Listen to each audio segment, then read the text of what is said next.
baie welkom hier by ons op die program Ongefilter.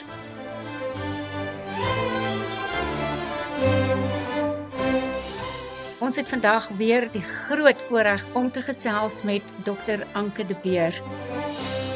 Ons het vandag weer die groot voorreg om te gesels met Dr. Anke de Beer. En soos ons gehoor het in die vorige gesprekke, dokter, het jy ons vertel van hierdie vreeslike gevare van digitale verslawing en natuurlik die sosiale impak wat dit het op kinders en natuurlik volwassenes ook, maar ek dink ons fokus bietjie meer op kinders, maar vandag gaan ons bietjie kyk na die verslawingseffek en presies die skade wat dit aanrig aan die brein van 'n kind. Natuurlik volwassenes ook, maar spesifiek die ontwikkelende brein van 'n kind. So Dr. Anke de Beer, weer eens baie welkom hier by ons op die program Ongefilter. Ek gee vir jou die mikrofoon. Ag, goeiemôre Anina en goeiemôre aan al die luisteraars. Hoorie, dit is nou soos altyd vir my 'n baie groot voorreg om saam met julle te kuier.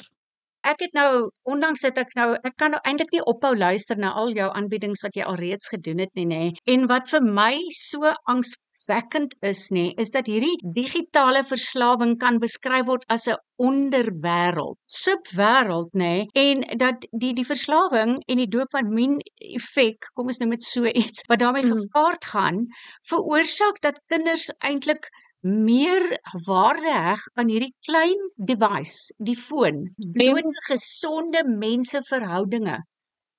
Waar gaan dit alles verkeerd? Want ek meen die kind se breinontwikkeling, die oë, die ore, al ons kognitiewe funksies, nê, word verdrink in wat ook al hierdie klein toestel vir ons opdis. Nee, dit is so, Anina, en ek wil eintlik begin waar jy gesê het, waar loop alles verkeerd, en ek dink dit is waar ek baie genade het met meeste ouers, in die sin van, jy weet dat hierdie skerp toename in tegnologie en hierdie skerp toename waar kinders hierdie massiewe skermtyd het, dink ek nie dat ek dit nie dink nie, ek weet, vir die meeste ouers was dit nie intentioneel nie. Nou, ek bedoel, geen ouer wil mos nou aspris hulle kind massief skade aandoen nie. Geen ouer wil aspris hê hulle kind moet breinskade hê nie. So uit my ervaring uit en baie van navorsing, baie in die beradingskantoor, baie gesprekke met ouers, sal ek na tipiese beradingssessie of na tipiese praatjie sal ouers na my toe kom en vir my sê, Anke, weet jy wat, ek het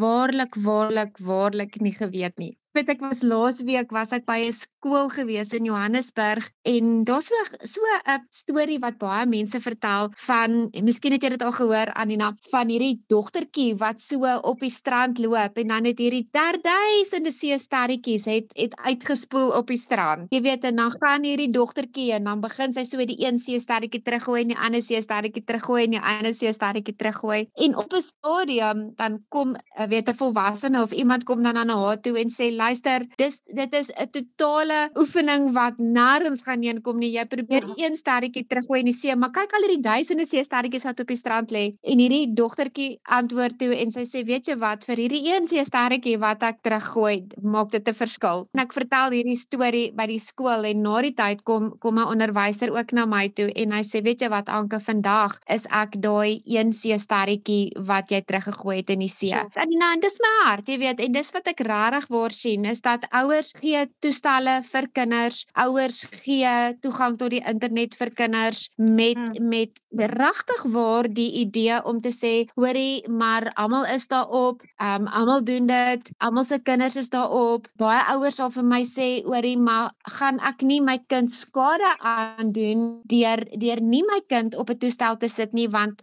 gaan my kind nie dan soos tegnologies agter wees nie. So baie ouers sal sê, hoorie, maar dis die enigste plek waar my kind met maatjies praat, is nou maar op 'n Fortnite of op 'n TikTok of op 'n WhatsApp, jy weet, so dit is eintlik waar mens moet begin, en dit is hoekom 'n gesprek soos vanoggend, Anina, so belangrik is, nou, want wat doen ons bring bewuswording, ons doen bewusmaking, ons vertel bietjie vir jou, soos jy nou ook sê, ons vertel jou van hierdie onderwêreld, want dit is presies so, jy weet, so, en dit is so, alles op die internet is nie boos nie, alle rekenaarspeletjies is nie donker nie. Jy weet, dit is so, alles is nie sleg nie. So ek is nie teen tegnologie as sulks nie. My groot ding wat ek eintlik half voor opstaan is die heel eerste ding is jy moet dit, die Engels praat van delay. Ek probeer nou dink aan 'n mooi Afrikaans. Jy moet dit uitstel, daar's die woord. Jy moet toegang tot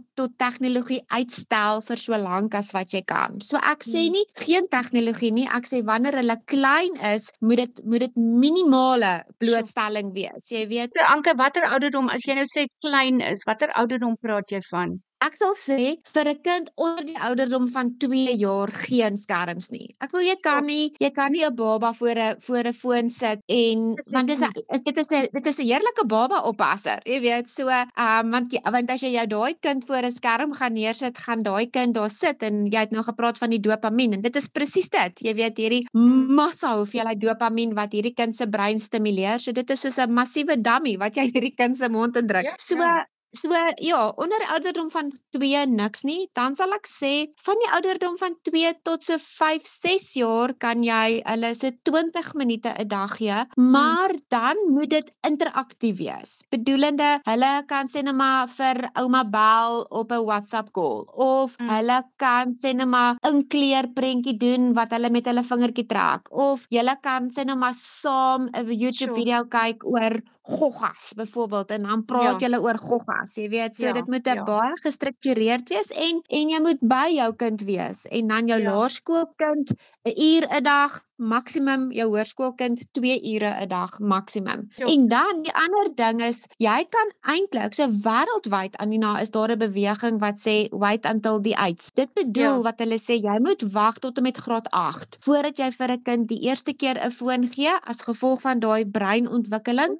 Dr. Anke, ek het net gou gister toe lees ek 'n ding en luister net na hierdie stelling. Hulle sê that screens don't just distract, they delay development. Just 1 to 2 hours of screen time a day at age 1 raises the risk of communication delays by 61% until 2 years old. Weet jy net, dit het vir my so 'n rilling teen my ruggraat laat afgaan, want nou sit ek en dink, as ek nou jong kindertjies gehad het, nee, sou ek vir hulle gesê, dis nou maar taaf, maar julle gaan hardloop en julle gaan perdry, maar julle gaan nie fone of iets met 'n blou lig in julle handjies kry nie. Jy weet, want dit maak vir my ontsettend bang. Want waarheen is die samelewing globaal op pad? Want ek het ook gehoor dat hierdie blootstelling van die jong brein, veroorsaak eintlik dat ons hypothalamus afskakel en dat die brein begin dan sterker reageer teenoor die algoritmes van hierdie foon as teenoor mense. Ek meen, wat is dit? So ek moet jou eerlikwaar sê, jy weet, dit is, weer 'n keer wil ek vir jou sê, ek verstaan dat baie ouers sal vir jou sê, hoorie, maar mamma en pappa werk tot 6 uur. So hulle wil nie die kinders meer soos wat ons groot geword het in die strate hê of op 'n fiets of by 'n maatjie nie. Jy weet, so amper half, okay, maar wat moet ek doen? Of jy weet, 'n kinders wat in woonstelle groot word. Jy weet, so ek verstaan, maar ek dink dan moet ouers begin kreatief raak. Want dit is presies so, jy weet, dit affekteer jou daai massa dopamien wat die brein afskei, affekteer basies elke faset van jou brein en die grootste deel wat ons oor bekommerd is wat ons noem ons prefrontale korteks. So dit is, as jy nou jou hand so op jou voorkop moet sit, Anina, dis nou daai deel van jou brein, die voorste deel van jou brein. En dit is eintlik half die brein wat die heel laaste ontwikkel en baie keer sê hulle, eintlik is daai prefrontale korteks van ons ten volle ontwikkel, sommige sê tot eers op die ouderdom van 25. Nou, as daai deel van jou brein afgeskakel word, is dit jou besluitneming wat afgeskakel word, jou impulsbeheer, met ander woorde, jy weet wat jy doen is verkeerd, maar omdat daai rooi lig afgeskakel is en nie werk nie, hou jy nie op game nie, of ons het nou gesê, ons gaan 'n bietjie praat oor pornografie ook, so jy kyk pornografie, jy weet hierdie ding wat jy doen is verkeerd, maar daai rooi lig, daai stopstraat om vir jou te sê, hoorie, jy moet nou stop, want jy's besig om skade te maak, dis afgeskakel. So jou impulsbeheer werk nie. Jou beplanning, langtermynbeplanning werk nie. Fokus en konsentrasie, emosiebeheer. So al daai goed word afgeskakel. Jy weet, so dis ook hoekom ons daai 'n woord eintlik kry wat hulle noem doom scrolling. Met ander woorde, jy sit voor jou TikTok of jy sit voor jou pornografie, jy weet, en jy hou aan en jy hou aan en jy hou aan en jy hou aan, ten spyte van die feit dat hierdie stemmetjie van jou sê, hoorie, hierdie ding wat jy nou doen, maak enorme skade. Jy het nou 'n baie belangrike ding gesê, dokter, ekskuus, ek moet net hier inkom, dat daai stemmetjie waarvan jy praat, nê, en ons wat gelowig is, ons glo dat daai stil stem is die stem van die Heilige Gees wat vir mense lei. En as die prefrontale cortex, ek meen unplugged is. Ek weet nie wat die Afrikaanse woord daarvoor is nie. Dis presies die woord, dis unplugged. Dan is ons heininge, ons grense is platgeslaan deur sosiale media, of liewer die meganismes agter hierdie sosiale media wat eintlik besig is om die wêreld oor te neem, en ons kan dit nie toelaat nie. Nee, dit is baie waar. En weet jy, ek dink so baie keer aan 'n skrif wat staan in 1 Korintiërs 9. Sê daar 'n skrif wat sê, hulle praat mos nou baie van die Here se tafel, né? En dan kyk ons na die Here se tafel as die nagmaaltafel wat ons die brode eet en nou die wyn drink. En dan kom Paulus en hy sê, hoorie, maar jy kan nie aan die Here se tafel sit en aan die duiwel se tafel gelyktydig nie. Jy kan nie van die Here se brood eet, en dan praat hy van demons. Hy sê, jy kan nie van die Here se brood eet en die brood van demone eet en dink, hoorie, dit gaan geen effek op my hê nie. En dis eintlik, Anina, ek dink wat ek anders is as baie van die ouens wat praat oor sosiale media, en almal wat praat, Jonathan Haidt en daai mense wat wonderlike artikels skryf, hulle is doodreg as hulle praat oor die skade van die brein. Hulle is doodreg as hulle praat van die emosionele welstand van daai kinders wat totaal en al in die hak duik. Jy weet, ons praat van depressie en selfmoord en angs en eetversteurings. Hulle is doodreg, maar my invalshoek is ook, maar wat van dan die gees van daai mens? Want wat jy doen is eintlik daai stemmetjie verdoof jy doof hom uit, want die Heilige Gees gaan net so lank met jou praat, jy gaan net so lank daai stemmetjie stil maak, dan gaan daai stemmetjie nie meer praat nie, en dan is jy in baie groot moeilikheid, dan is jy eintlik wat ons praat van in bondage, of in 'n tronk, jy weet, jy's so in 'n tronk, dat jy weet nie hoe om daar uit te kom nie, so, jy weet eintlik nie, jy sit vas in daai ding nie, maar Dr. Anke, ek het ergens gehoor in een van jou praatjies, en hierdie ding het my laat regop sit, my hare het gereis, dat jy wys vir mense beelde, images, van die werklike fisiese skade wat blootstelling aan pornografie veroorsaak op 'n jong brein, dat daar's ergens in een van jou foto's, is daar, mens kan letterlik die gate sien. Mense, het julle dit gehoor? Jy sien letterlik gate in die jong brein, in die prefrontale cortex. Dr. Anke, ek het nie woorde hiervoor nie. Wat moet 'n ouer doen as hy agterkom sy kind se optrede verander, die kind is net nie meer wie en wat hy was nie. Jy weet, wat doen 'n mens? Hoe kan so 'n jong mens, 'n jong gees, 'n jong brein, is daar redding, is daar hulp? Anina, jy weet, dit is eintlik die heel eerste ding waarop ouers moet begin oplet, is dat my kind het nie 'n voer gehad nie, ek het dit actually laasweek gehad, 'n mamma wat sê, hoorie, my kind is nou hierdie jaar graad 7, hy gaan volgende jaar graad 8 toe, in die hoërskool moet hy 'n foon byvoorbeeld hê, hy moet toegang hê tot al hierdie goed, want dit is wat die skool vereis, en hierdie mamma kom en sy sê, hoorie, ek het toe nou aan die begin van die jaar, het ons nou vir ons seun vir die eerste keer 'n foon gegee, want hy moet mos nou begin gewoond raak, en ons moet hom nou leer, en hy moet nou kan verantwoordelik wees, en daai mamma sê, binne 'n kwartaal, toe sak sy wiskundepunt met 15%, toe begin sy gedrag verander, toe sy aggressief, disrespekvol, en ek dink, dit is die eerste goed waar jy moet begin sien, as jou kind se punte drasties begin val, en die ander ding is, soos jy nou ook gesê het, as die gedrag begin verander. So in dogters, gaan jy 'n sosiale onttrekking sien, jy weet, jy gaan sien dat sy is al hoe meer in haar kamer, sy is al hoe meer agter 'n toedeur, sy onttrek haarself self, wil nie meer saam met julle as 'n gesin uitgaan nie, wil nie meer aan tafel sit nie, wil nie meer by ouma gaan kuier nie. Jy weet, en sy's donker. Jy kan sien hierdie kind is depressief. En dan natuurlik die rebellie in baie van hierdie dogters flare up. Jy weet, baie disrespek. Jy kan selfs begin sien dat hulle sny hulle self. Jy kan selfs begin sien dat in sommige is daar eetversteurings wat kop uitsteek. Dis die dogterkant. Die seunskant sal jy ook 'n pertinente disrespek sien teenoor die vroue figure in hulle lewe. So 'n juffrou, 'n mamma, 'n ouma, 'n sussie, jy weet dadelik daai absolute disrespek. Jy gaan ook begin sien dat daai rebellie steek kop uit, aggressie steek kop uit. Jy weet, so mens moet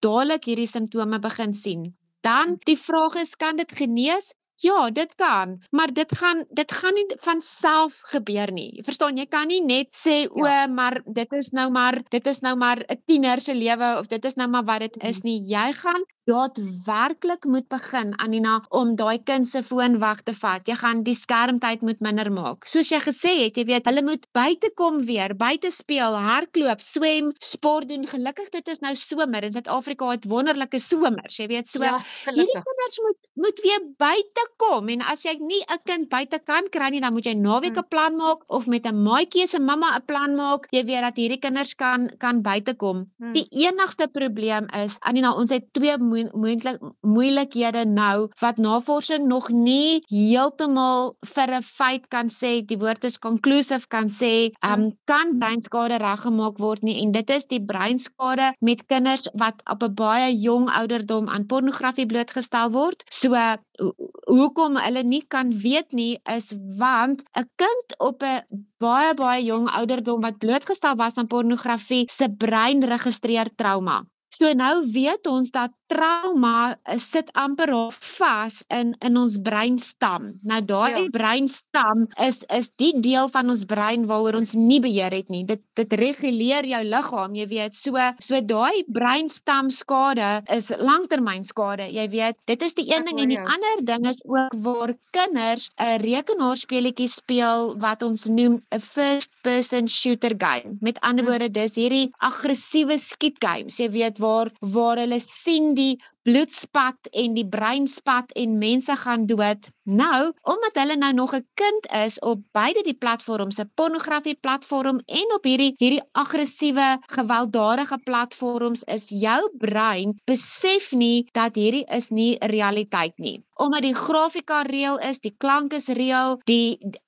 so jou brein registreer, hoorie, my lyf is in oorlog of my lyf is in gevaar. En dit veroorsaak trauma op die brein, en trauma is langtermynskade. So, sonder terapie en sonder behandeling en sonder berading gaan daai nie van self genees nie, ongelukkig nie. Nou Anke, ek wil nou vir jou nog 'n ding vra, nê. UNICEF, nê. Ons almal weet UNICEF is nou die United Nations Children Fund wêreldwyd. Hulle het blykbaar 'n stelling gemaak, nê. Dan sê hulle dat dit is heel oukei, jy weet, as 'n kind nou blootgestel word aan pornografie en hierdie tipe klas van dinge, want as jy nou wil inmeng en sê maar, jy weet, jy kan nou nie toelaat, jy kan nie vir jou kind sê, hy moet nou nie kyk na hierdie tipe goed nie, want hulle beweer dat jy meng dan in met die mensie, die jong kind se menseregte, die wêreldsisteem, ons politieke sisteme en sisteme soos UNICEF, skree luidkeels teen hierdie dinge uit. Dit is amper asof hulle almal saamwerk om hierdie jong kindertjies se lewens te verwoes. Wat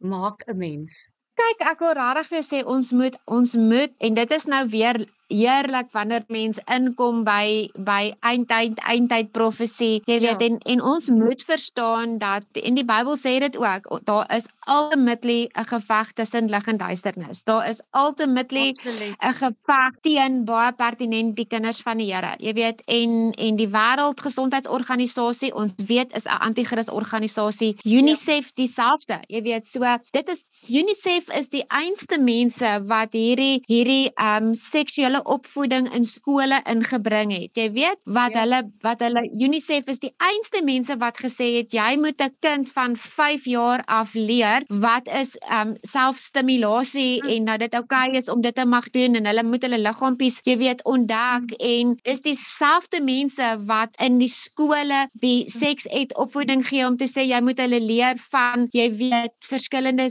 posisies en ek wil nou nie in detail ingaan nie, maar jy hoor my trant.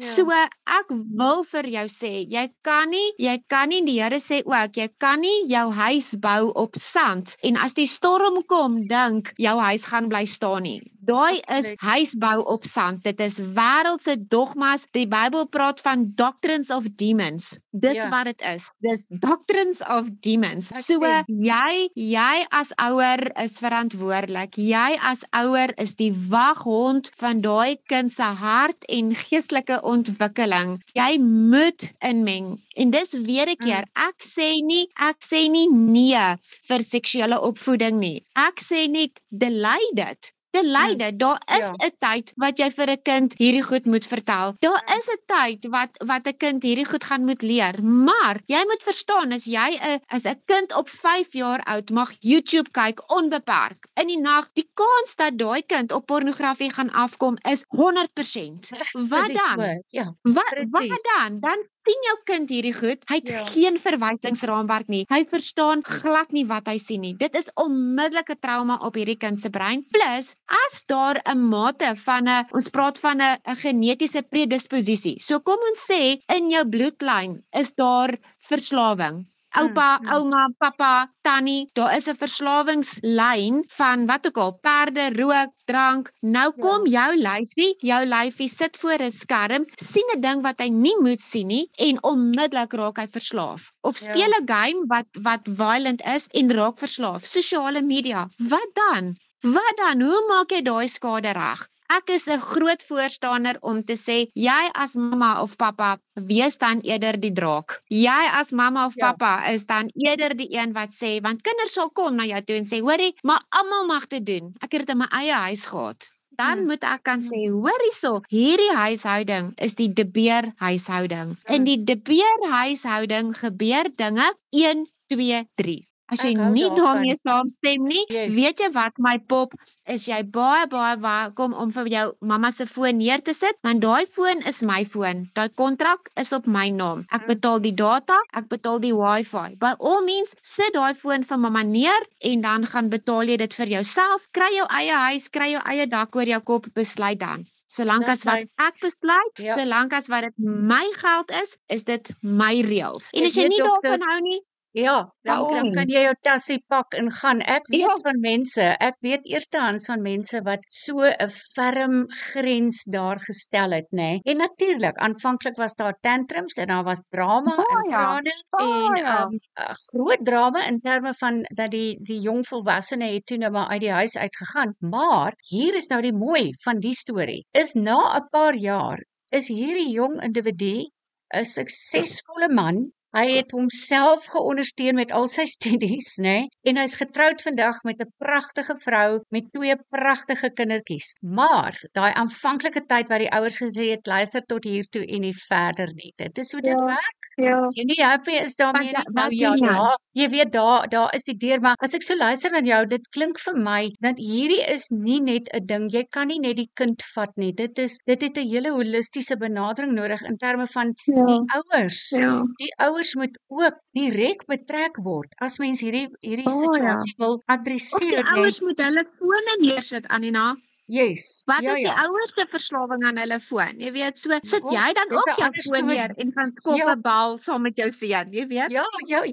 Jy weet, want ek wou dit ook vir jou gevra het, want dit is nou maklik net om te fokus op die kinders, maar die kinders wys vir my so dikwels die temperatuur van ons samelewing in ons huise, in ons gesinne. Nee, dit is so waar. Alles moes die manifestasie. So ek wonder of mense 'n bietjie dieper moet grawe na, jy weet, wat gebeur agter die gordyne. om Ag, so te dit is praat. so, jy weet, en dit kan weer 'n gesprek op vir 'n ander dag Dit wees, is, maar ja, jy ja. weet die effek van fone in 'n huwelik tussen 'n man en vrou, jy weet, dis Mm, amper half asof die telefoon tussen die man en die vrou nou slaap in die aand, jy weet, dit ja, steel so intimiteit, dit steel so daai koneksie tussen 'n man en vrou. Wat as 'n man en vrou absoluut. pornografie in die slaapkamer inbring? Jy weet, dis die effek van die verbond tussen man en vrou. Jy weet, so Ja, hierdie ding is amper soos 'n, jy weet, jy vat 'n klip en jy gooi 'n klip in 'n dam en hy maak sulke rimpels.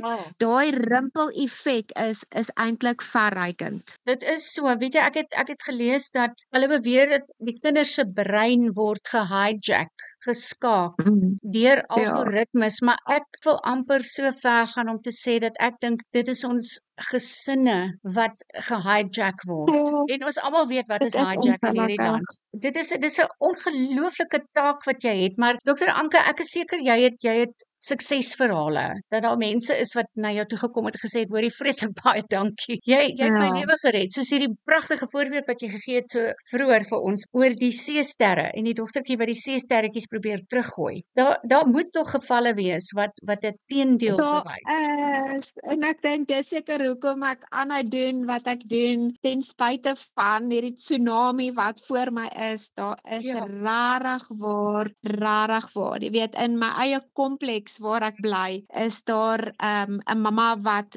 sy het iewers moes my by 'n skool of 'n ding gehoor het. Ons het eers later uitgevind ons bly in dieselfde kompleks en sy het haar tienerseun, hy's 15 jaar oud. Hy was verskriklik verslaaf aan rekenaarspeletjies, Call of Duty onder andere, wat nou hierdie first person shooter game is. En hierdie kind het op 'n stadium gekom vroeër hierdie jaar wat hy eenvoudig weier om skool toe te gaan. Hy weier om skool toe te gaan.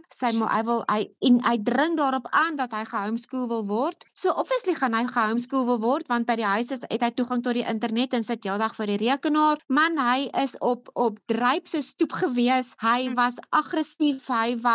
Dit was net 'n donker kind. So het hierdie gesin my toe kom sien en ons het toe begin om ooreenkomste te tref met hierdie seun om te sê, okay, ons sal na die tafel toe kom, ons sal jou 1 2 3 tegemoet kom want hy's nou 'n bietjie ouer, jy weet, hy's nou al 15, maar ons verwag van jou 1 2 3. Hulle het natuurlik die skermtyd drasties minder gemaak, die gaming weggevat, hom tog toegelaat met sy musiek, hom toegelaat met WhatsApp en so aan. So ons het nie totaal cold turkey gegaan nie, want ek bedoel dis 'n tiener. So ons gee 'n bietjie en jy gee 'n bietjie. Jy weet, ons moet mekaar in die middel ontmoet en ons het dit toe gedoen en so het die mamma stelselmatig, maar die ma was baie betrokke ook. Jy weet, hy moes toe teruggaan, hy moes toe vir hom 'n sport kies. Hy het toe sokker gekies, jy weet, so baie drastiese stappe. En seker so 3 weke na ons aanvanklike gesprek, kom ek eendag hier by ons komplekse hek ingery en hier is hierdie seun in die straat besig om met die kinders in die kompleks toe sokker te speel. Maar hy is soms 'n rooi in sy gesig. Hoor en ek stop daar en ek kan net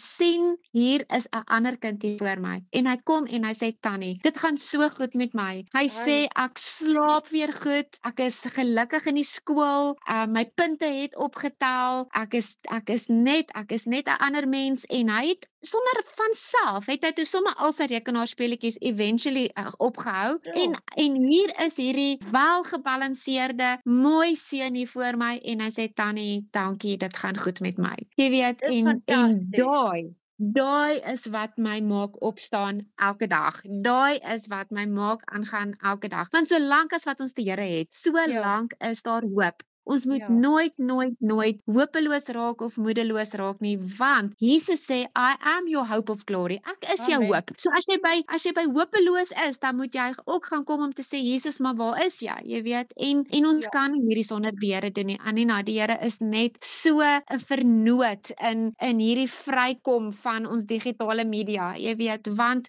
op die ou end van die dag wat ons doen, is ons vervang eintlik die Here se stem en tyd met die Here met ons foon. Jy weet, in die oomblik wanneer ons foon bietjie neersit, dan het ons weer tyd vir gesprekke met die Here. Want onthou, die Here sê, ek is nie in die storm nie, ek is nie in die wind nie, ek is nie in die reën nie, ek is nie in jou foon nie. Die Here sê, I am in the still small voice. So ons moet stil raak om weer bietjie daai sagte fluistering van die Heilige Gees se stem te hoor. En die enigste manier hoe jy dit kan doen is om net bietjie te disconnect. Ek stem so daarmee saam, Dr. Anke, maar jy weet, ek kan nou nie help om te dink dat 'n mens moet 'n ding in die gesig kan staar voor jy hom kan regtig adresseer en uitsorteer, nê. Nee. En soos jy vroeër vir ons gesê het, dit help nou nie ons hanteer of probeer om simptome hanteer deur 'n pilletjie te gee vir sogenaamde ADHD en dies meer nie. Ons moet die waarheid van die ding in die oë staar, want die waarheid stel ons vry aan die einde van die dag, ook soos die woord sê. Maar nou, wat maak jy as jy gekonfronteer word met 'n ouer paar of volwassenes wat totaal verslaaf is aan sosiale media, maar daar's nie hierdie kognitiewe besef van jy weet, ek het 'n probleem en omdat ek nie my probleem erken nie, spoel dit outomaties oor na my kinders of my kind. Wat op aarde doen mense in so 'n situasie? Is daar antwoorde? Sien, dis is 'n baie lekker konsep, jy weet, want ek werk ook redelik baie, nie omdat ek daar wil werk nie, maar ek het maar te doen met substansie abuse, met verslawing aan alkohol of dwelms. Nou wat baie keer as dit regtig erg raak, dan het jy hierdie intervensie wat hulle van praat, hierdie drastiese intervensie en dan vat hulle letterlik daai kind of hulle vat, is amper asof hulle hom, jy weet, kidnap. Jy weet, hulle vat daai persoon en hulle gaan sit hom in 'n psigiatriese hospitaal of in 'n rehabilitasiefasiliteit en daar sluit hulle amper of daai persoon toe tot daai persoon onttrek en dan self begin agterkom, maar ek het hierdie intervensie het ek nodig gehad. Maar, en dit is presies hoekom my boek se naam is Die Digitale Dilemma, want ons sit met daai dilemma van hoe vat jy tegnologie weg? Kom ons sê jy is 'n pa wat werk op 'n rekenaar en jy is die hele dag voor 'n rekenaar, jou inkomste is voor 'n rekenaar, maar hierdie pa is verslaaf aan pornografie. Hoe intervene jy? En dit is moeilik, want jy kan nie, en die ander probleem is, Anina, daar is nie 'n fasiliteit waar jy kan gaan in Suid-Afrika huidiglik, waar jy iemand vat met digitale verslawing huidiglik nie. Die genade van die Here gaan ek die eerste een wees wat so 'n fasiliteit bou, maar dit is asseblief doen. So dit is rarig, soos ek sê, dit is daai dilemma van hoe nou. Jy weet, jy kan nie noodwendig intervene nie, want jy vat jou kind se foon, maar sussie het 'n foon, pappa het 'n foon, ouma het 'n foon, maatjie het 'n foon. So jy vat hierdie foon, maar hy gaan net na sy maatjie toe. Jy weet, so dit is 'n probleem. Ek weet dit is 'n probleem. Plus, as daai stap 1, en ek bedoel selfs die AA, jy weet, die Alcoholics Anonymous se 10-punt plan, stap 1 is om te sê, hallo, my naam is Anke en ek is 'n alkoholist nie. Jy weet, so dis altyd stap 1 is daai om te erken. Ja. Die Bybel praat eintlik maar ook van dit, van 'n belydenis, ek bely my sonde, ek erken ek is skuldig, en dit is ook hoe wedergeboorte plaasvind, is wanneer jy erken, hoor, ek is 'n sondaar, ek het 'n verlosser nodig. So, en dieselfde prinsip ongelukkig is dieselfde met enige verslawing for that matter, is om te sê, hoorie, ek het 'n probleem, ek het hulp nodig, en ongelukkig, Anina, as mens nie by daai punt kom nie, is verandering baie moeilik, veral met jou ouens wat aan rekenaarspelletjies verslaaf is, jou gamers, jy weet, jou gamers sal altyd vir jou sê, man, ek kan stop wanneer ek wil. Man, hierdie is glad nie vir my 'n probleem nie. Ek hou van game speel. Ek speel nie want ek is verslaaf nie, ek speel want ek hou daarvan. Jy weet, en pappas in 'n gesin wat rekenaarspelletjies verslaaf is, die pappas wat so game. Daai mammas is so moedeloos. Jy weet, want hulle, waartoe gaan hulle? Waar kry hulle hulp? Want hierdie pappas erken nie hulle het 'n probleem nie. So ek weet, Anina, dit is my wêreld, en dis hoekom ek sê ons het die Here nodig. Ons het die Here nodig. Net die Here kan dit doen. Net die Heilige Gees kan iemand bring by 'n punt van erkenning en belydenis. So ja, hierdie werk kan ek nie doen sonder die Here nie. Ek is net so bly dat die Here mense soos jy oprig, want hierdie goed begin adresseer, en ek meen, jy noem die ding soos hy is, dat dit help nie 'n mens mors tyd, mooi praatjies, en jy praat om die bos nie, jy moet reguit gaan, en hierdie ding aan die keel gryp, om vir hom uitgesorteer te kry, maar jy het nou 'n ding gesê, wat vir my ook so na in die hart lê, en dit is daai ding van ons mense, en ons almal, se gees gesondheid, ons verhouding met die Here en doen ons nog genoeg sondebelydenis? Want Ja, sonder dit, as jy nie die waarheid van wie en wat en waar jy is in jou verhouding met die Here kan herken nie, hoe op dese aarde kan 'n mens verwag dat jy 'n gesonde familielewe, 'n gesonde huwelikslewe, nê, ja. interpersoonlike verhoudinge gaan hê? So daai is 'n lieflike ander onderwerp vir 'n ander dag. Is so, ons kan hom uitpak en uitpak en uitpak. Nou, Ja, dit is ja. regtig so. Maar dokter, net so ter afsluiting, ek wil net gou van jou hoor, jy het vroeër in die gesprek genoem, 'n vreeslike mooi woord gebruik en dis waghond. Is daar tipe waghonde websites wat ouers kan gebruik om Ja, net sy 'n kind te monitor of te beperk en wat is dit? ag, weet jy wat dit is? Dit is en ek gebruik baie pertinent die woord waghond en nie die woord spioen nie. Jy weet, want ek sê baie keer vir ouers, vat jou kind se foon, wees betrokke, kyk na die WhatsApp groepe, kyk wat soek hulle op Google, kyk waarna kyk hulle, dan sal 'n ouer vir my sê, ja, maar spioneer ek nie dan op my kind nie en wat van my kind se privaatheid? En dan sê ek, nee, jy moenie jouself sien as 'n spioen nie. Sien jouself as 'n waghond. Jy weet, wat is die werk van 'n waghond in ons lewe? Hy's 'n oppasser. Hy maak geraas as daar gevaar inkom. Jy weet, hy beskerm die gesin en dit is jy as ouer. Jy is die waghond van jou kind se hart, jy weet. En elke liewe ding wat by daai tuinhekkie van jou kind se hart inkom, moet eers verby die waghond kom en jy is daai waghond. Dit is so, jy as ouer is nie altyd daar nie, jy's nie altyd betrokke nie. So jou heel eerste lyn van verdediging is 'n routeerder is nou 'n lelike Afrikaanse woord, ons ken dit maar almal as 'n router. Nou, jou router is eintlik jou eerste lyn van verdediging. So jy moet eintlik dan na jou internet verskaffer toe gaan en sê ek wil my router upgrade. So ek wil 'n beter router hê. So jy kry byvoorbeeld, ek weet die router se naam is 'n Griffin router. So wat jou router dan met ander woorde is, jy kan sommer al van met ander woorde waar jou foon connect aan die internet, daar al op jou router kan jy webwerwe blok, sê nou maar wat hoër as 'n sekere ouderdomsbeperking het. So al soek jou kinde dan jou router blok dit. Jy weet, so daar is jou eerste line of defense. Jy kan byvoorbeeld 5 verskillende devices op jou router sit. So jy kan sê nou maar die kinders se devices afsit, sê nou maar 6 uur die aand sit jy die kinders se devices af van die router af, maar jy hou sê nou maar jou en jou man se hou jy aan. Dan die ander ding wat 'n goeie router doen, want baie keer dan monitor ouers 'n kind se foon, maar hy het 'n skelm tweede foon. Jy weet, so weer 'n keer met 'n goeie router, as daar 'n vreemde koneksie is of 'n vreemde foon wat wil connect op die router, dan kry jy onmiddellik 'n notification om te sê, hoorie, maar 'n foreign device probeer om te connect op die router. Wonderlik. So, alright, so dit is jou eerste ding wat jy doen. Die tweede ding wat jy moet doen, jy kry wonderlike, in Engels noem ons dit parental control apps. So as jou kind 'n foon het, dan jy kry gratis parental control apps. Jy kry Family Link, is seker jou bekende ene van jou Android fone. Jou bekendste een vir jou Apple fone is ScreenTime. So baie van jou nuutste Apple fone het ScreenTime outomaties op. Jy weet, so van die begin af kan jy sommer webwerwe blok, jy kan toepassings blok met 'n ouderdomsbeperking, so jy moet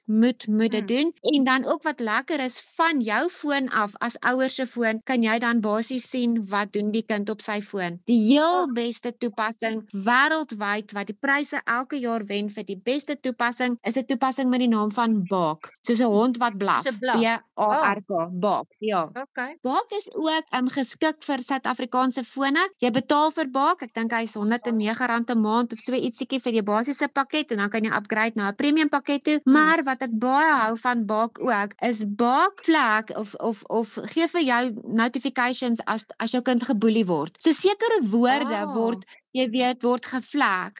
Jy weet, en dan kry jy as ouer dan ook die notification om te sê, hoorie, maar daar's boeliegedrag of potensiële boeliegedrag op jou kind se foon. So hier is tegnologie. Ekskuus, as jy sê jy kry 'n notification, kry jy presies die boodskapie of kry jy net 'n red flag? Want baie keer dan delete hulle mos hierdie lelike boodskappe. Ja, maar jy kry die actual boodskap, so jy kan sien, kom ons sê iemand sê vir jou kind, ag man, you're just so ugly, why don't you just kill yourself? Jy weet, want dis wat kinders sê vir mekaar, man, maak net jouself dood of hoekom lewe jy of ek haat jou, en dan flag hy daai boodskappe en jy as ouer kry daai notification. So dan kan jy sien, hoor jy, my kind is, of selfs as iemand vir jou kind sê nou maar pornografiese materiaal stuur, jy weet, dan kry jy as ouer kry dan daai notification, hoorie, hier is gevaarlike materiaal op jou kind se foon. So die tegnologie is daar.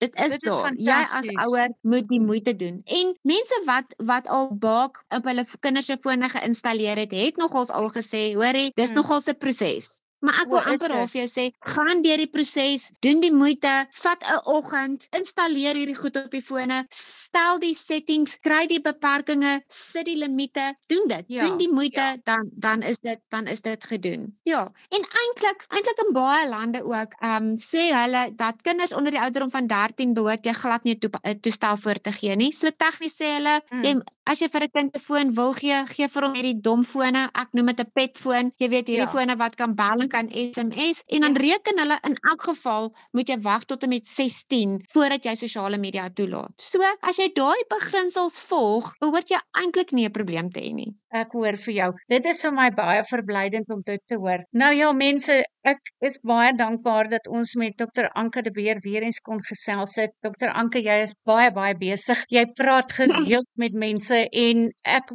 droom daarvan dat jy eendag hier in ons omgewing, nabye omgewing, ook weer 'n praatjie doen. Jy moet ons asseblief laat weet as jy hier in die nabyheid is, hoor. Ek sal, Anina, baie dankie en dankie weer vir hierdie geleentheid. Dankie vir jou hart en passie wat saam met my staan teen tegnologie. Ek waardeer jou ook. Seënwense vir jou en die res van die werk en mag die Here jou pad gelyk maak.